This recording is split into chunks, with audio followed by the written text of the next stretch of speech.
के लिए सबसे बड़ा रोड़ा बन जाती हैं?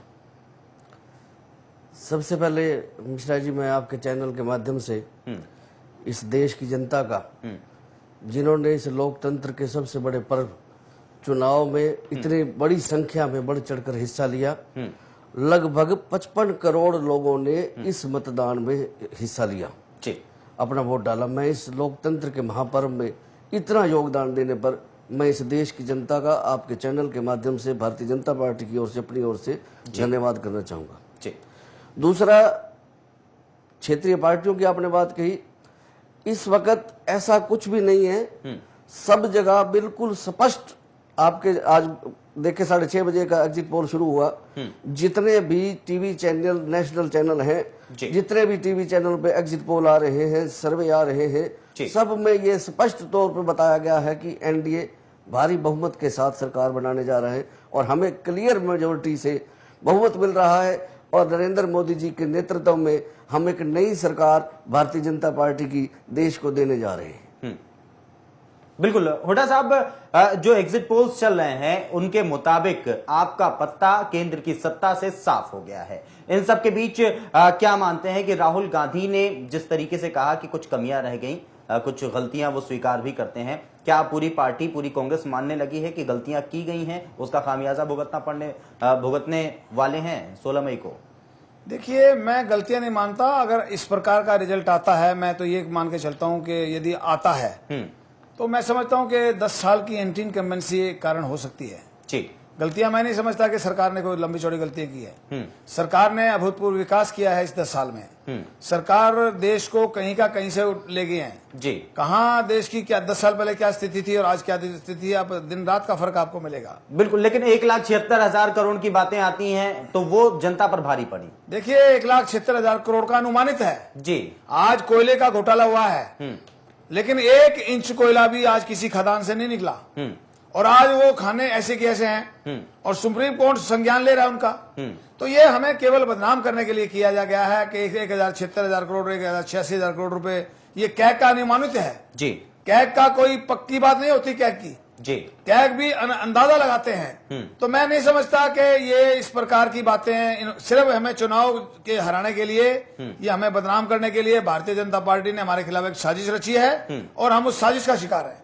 बिल्कुल, ये साजिश रची है। साजिश रचने के बाद पावा साहब, क्या बीजेपी ने अपने लिए संजीवनी भी तैयार की है क्या, जिस एंटी इनकम्बेंसी की बात कर रहे हैं हुड्डा साहब? और साथ ही साथ कांग्रेस के विरोध गुस्सा, कांग्रेस के खिलाफ गुस्सा लोगों में है, इस तरह की बातें आप भी करते आए हैं। क्या यही गुस्सा आपकी संजीवनी नहीं बन गया? वरना आपको 10 से 15 साल तक का अब इंतजार करना पड़ता। 10 साल तो इंतजार कर ही चुके थे। देखिए, जो मेरे मित्र हुड्डा जी ने ये बात कही, क्योंकि अब आज ये विषय था कि एग्जिट पोल में बहुमत का किसके एनडीए को, या ये मुद्दा था। परंतु जब इन्होंने बात कही है तो मैं जवाब दूं। एंटी इनकम्बेंसी फैक्टर ये था, आपने कहा कि 10 साल में देश हम कहां ले गए।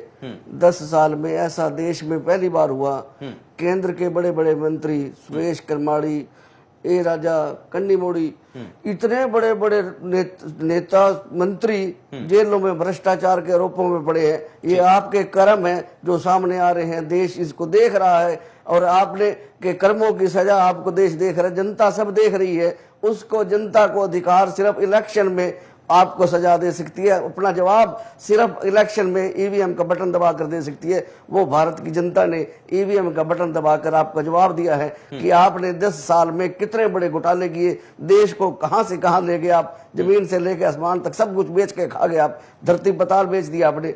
आपका जवाब दिया है उन्होंने। और आप इस तरह को इस लोकतंत्र के इस पर्व में जनता की भावनाओं का सम्मान करना चाहिए। आज मेरे मित्र हुड्डा जी को यह कहना चाहिए था कि जनता ने जो भी आदेश दिया, हम उस जनादेश का स्वागत करते हैं। यही लोकतंत्र में स्वच्छ परंपरा है। बिल्कुल हुड्डा साहब, आपको लगता है क्या आपको यही कहना चाहिए था कि आप जनादेश का स्वागत कर रहे हैं? ये भूल गए हैं कि इनके राष्ट्रीय अध्यक्ष 2 साल जेल काट के आए भ्रष्टाचार के मामले में।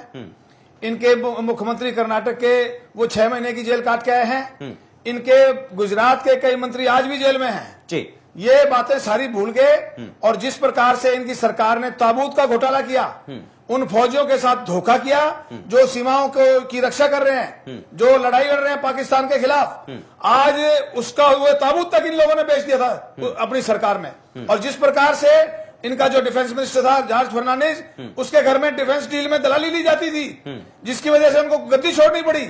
उनके घर में जया जेटली होती थी जो उनकी व्यक्तिगत सचिव थी या क्या थी, वो सरेआम दलाली मांगती थी जॉर्ज फर्नांडिस के नाम से। तो ये अगर भ्रष्टाचार की बात करते हैं तो बड़ा दुर्भाग्य की बात है।